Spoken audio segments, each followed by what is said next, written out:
ಸದಾ ಆರೋಗ್ಯವಾಗಿರಲು ಹಿರಿಯರ 28 ಟಿಪ್ಸ್ಗಳು.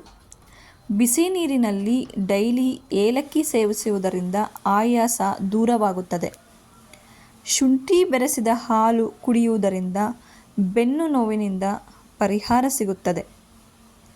ಹಿಂದಿನ ದಿನ ಕತ್ತರಿಸಿದ ಈರುಳ್ಳಿ ಇವತ್ತು ತಿನ್ನಬೇಡಿ, ಇದು ಹೊಟ್ಟೆಯ ಕಾಯಿಲೆಗೆ ಕಾರಣವಾಗಬಹುದು. ಮೂಲಂಗಿ ರಸವನ್ನು ಕುಡಿಯುವುದರಿಂದ ಪಿತ್ತಕೋಶದ ಕಲ್ಲುಗಳ ರಚನೆಯು ನಿಲ್ಲುತ್ತದೆ. ಬೆಲ್ಲದ ಸೇವನೆಯಿಂದ ಸಕ್ಕರೆ ಕಾಯಿಲೆ ದೂರವಾಗುತ್ತದೆ.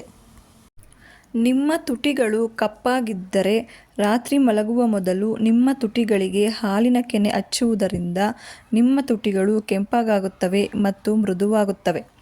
ಮಲಗುವ ಮುನ್ನ ಉಗುರು ಬೆಚ್ಚನೆಯ ನೀರನ್ನು ಕುಡಿಯುವುದರಿಂದ ಮೂತ್ರಪಿಂಡಗಳು ಸ್ವಚ್ಛವಾಗಿರುತ್ತವೆ.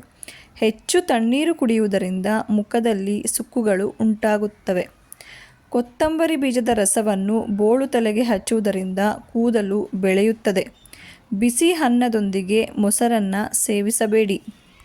ಪೇರಲೆ ಹಣ್ಣನ್ನು ಸೇವಿಸುವುದರಿಂದ ಆಲಸ್ಯ ಮತ್ತು ಖಿನ್ನತೆ ಕಡಿಮೆಯಾಗುತ್ತದೆ.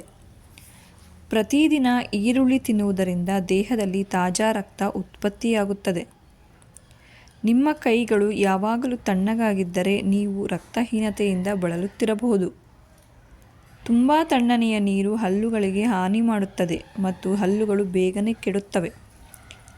ಹಣ್ಣುಗಳನ್ನು ತಿಂದ ನಂತರ ನೀರನ್ನು ಕುಡಿಯಬಾರದು, ಇದು ಆಮ್ಲವನ್ನು ಉತ್ಪಾದಿಸುತ್ತದೆ ಮತ್ತು ಎದೆಯುರಿ ಕೂಡ ಉಂಟಾಗಬಹುದು. ಪ್ರತಿದಿನ ಹಾಲು ಕುಡಿಯುವುದರಿಂದ ದೇಹಕ್ಕೆ ತುಂಬ ಪ್ರಯೋಜನಕಾರಿ. ಪ್ರತಿದಿನ ಬಾಳೆಹಣ್ಣು ತಿನ್ನುವುದರಿಂದ ಹೊಟ್ಟೆಯ ತೊಂದರೆಗಳು ಬರುವುದಿಲ್ಲ. ಪ್ರತಿದಿನ ಒಂದು ಟೊಮೆಟೊ ತಿನ್ನುವುದರಿಂದ ಕೂದಲು ಬೇಗನೆ ಬೆಳ್ಳಗಾಗುವುದಿಲ್ಲ. ಏಲಕ್ಕಿಯನ್ನು ಬೆಳಗಿನ ಉಪಹಾರದಲ್ಲಿ ಸೇವಿಸುವುದರಿಂದ ಉಸಿರಾಟದ ತೊಂದರೆಗಳನ್ನು ತಡೆಯಬಹುದು. ಮುಖದ ಮೇಲೆ ವಯಸ್ಸಾದಂತೆ ಕಾಣಿಸಿಕೊಳ್ಳಲು ಪ್ರಾರಂಭಿಸಿದರೆ ಬಾರ್ಲಿ ಬೀಜಗಳನ್ನು ಹಾಲಿನಲ್ಲಿ ನೆನೆಸಿ ತಿನ್ನಬೇಕು. ಕೂದಲು ದಪ್ಪ ಮತ್ತು ಉದ್ದವಾಗಲು ಸಾಸಿವೆ ಎಣ್ಣೆಯಲ್ಲಿ ಸ್ವಲ್ಪ ಹಾಲನ್ನು ಬೆರೆಸಿ ತಲೆಗೆ ಹಚ್ಚುವುದರಿಂದ ಕೂದಲು ಬೇಗನೆ ಬೆಳೆಯುತ್ತವೆ.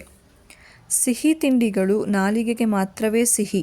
ಸಕ್ಕರೆ ಕಾಯಿಲೆ ಇಲ್ಲದಾದರೂ ಸಿಹಿ ತಿಂಡಿ ತಿನ್ನುವುದಾದಲ್ಲಿ ಸ್ವಲ್ಪ ಪ್ರಮಾಣದಲ್ಲಿ ವಾರಕ್ಕೆ 1 ಸಲ ಊಟದ ನಂತರ ಸೇವಿಸಬೇಕು. ಪರಸ್ಪರ ವಿರುದ್ಧ ಗುಣಗಳಾಗಿರುವ ಆಹಾರವನ್ನು ಒಟ್ಟಿಗೆ ಸೇವಿಸಬಾರದು. ಉದಾಹರಣೆ, ಮಾಂಸಾಹಾರ ತಿಂದು ಹಾಲು ಕುಡಿಯಬಾರದು. ಖಾರದ ಕರಿದ ತಿಂಡಿ ತಿಂದು ಮಜ್ಜಿಗೆ ಕುಡಿಯುವುದು ಒಳ್ಳೆಯದಲ್ಲ. ಬಾಳೆಹಣ್ಣನ್ನು ಮಜ್ಜಿಗೆಯಿಂದ ಸೇವಿಸಬಾರದು.